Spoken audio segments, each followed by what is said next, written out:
The European media and leaders have been concerned about the US election due to statements made by both the former and current president-elect regarding NATO's defense spending.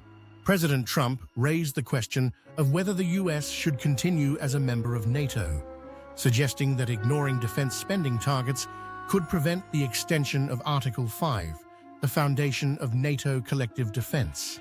The new Secretary General, Mark Rutte, has made it public that the former and future president is correct regarding defense spending. In 2014, Russia seized Crimea from Ukraine and supported an armed separatist movement in eastern Ukraine. NATO member countries agreed to increase defense spending to 2% of their GDP in response to Russia's actions in Ukraine.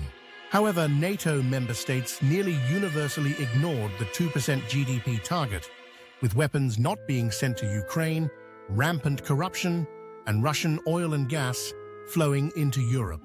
NATO countries and leadership reassured themselves that they were meeting the 2% of GDP goal in collective quantities, but defense spending has fallen short of the agreed-upon 2% GDP target for 10 out of 11 years, reaching 2.2% of GDP in 2024.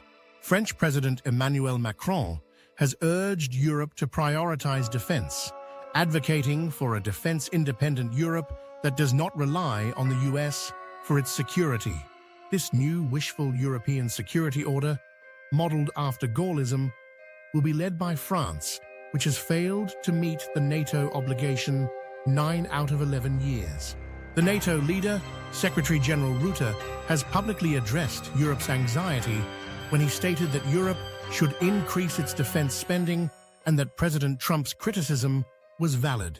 The Munich-based IFO Institute released a report stating that European NATO countries and Canada need to spend on their 2% GDP target, but they also have a deficit to make up. The harsh reality is that NATO has only a 27% compliance rate, and European leaders should consider whether they want to be in NATO if they continue to ignore, even today, what they all agreed to do.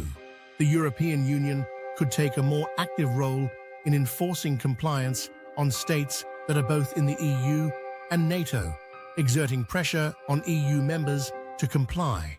The US and the EU can also use their combined economic power to induce non-EU NATO countries into compliance, such as Canada.